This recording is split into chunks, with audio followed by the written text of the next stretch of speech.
আল্লাহ ছাড়া কেউ মনের কথা জানেন, এটা শিরক। আল্লাহ ছাড়া কেউ গায়েব জানেন, শিরক। দূর থেকে আল্লাহ ছাড়া কাউকে ডাক দেওয়া শিরক। আল্লাহ ছাড়া কারোর উপরে তাওয়াক্কুল করা শিরক। আল্লাহ ছাড়া কারোর কাছে সাহায্য চাওয়া শিরক। আল্লাহ ছাড়া কারোর নামে মানত করা শিরক। এইরকম অগণিত শিরক আমাদের সমাজে রয়েছে। কাজেই শিরকে জড়িয়ে থেকে যদি আপনি অনেক তাকওয়া করেন, তাহাজ্জুদ পড়েন, তাহলে কি আল্লাহর ওলি হবেন নাকি? হবেন না, শয়তানের ওলি হয়ে যাবেন। ওই রকম ইবাদত বন্দেগী তো আবু জেহেলও করত।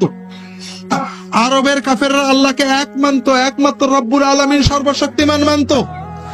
আমার লেখা কোরআন সুন্নাহর আলোকে ইসলামী আকীদা বইটা পড়লে পাবেন ইমাম আবু হানিফা রাহমাতুল্লাহ আলাইহির লেখা আল ফিকহুল আকবার। ফিকহুল আকবার মানে মনে করেন না ফিকর মাসলা, সম্পূর্ণ আকীদা তাওহীদের বই। ঈমান কাকে বলে, ইসলাম কাকে বলে, আকীদা কাকে বলে, আহলুস সুন্নাত ওয়াল জামাত কাকে বলে, এই সব বিবরণ ইমাম আবু হানিফা নিজে দিয়েছেন, আপনারা পাবেন। ইমাম আবু হানিফা রাহমাতুল্লাহ আলাইহি উল্লেখ করেছেন, আল্লাহকে এক মানলেই মুমিন হওয়া যায় না।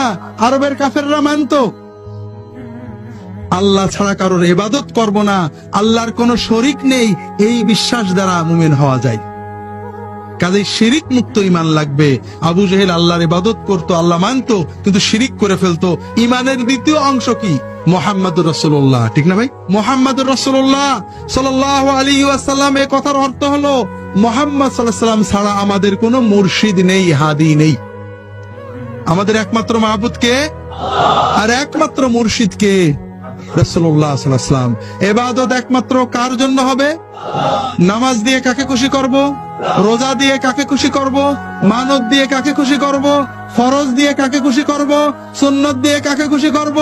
নফল দিয়ে কাকে খুশি করব? আল্লাহকে। আর ইবাদতটা হবে একমাত্র কার তরিকায়? রাসূল সাল্লাল্লাহু আলাইহি ওয়াসাল্লামের তরিকায়। সব কিছু হবে একমাত্র রাসূল সাল্লাল্লাহু আলাইহি ওয়াসাল্লামের তরিকায়। যদি অন্য কোন লোকের তরিকাকে আমরা প্রাধান্য দিই, তাহলে নবুয়তে শিরক হয়ে যাবে।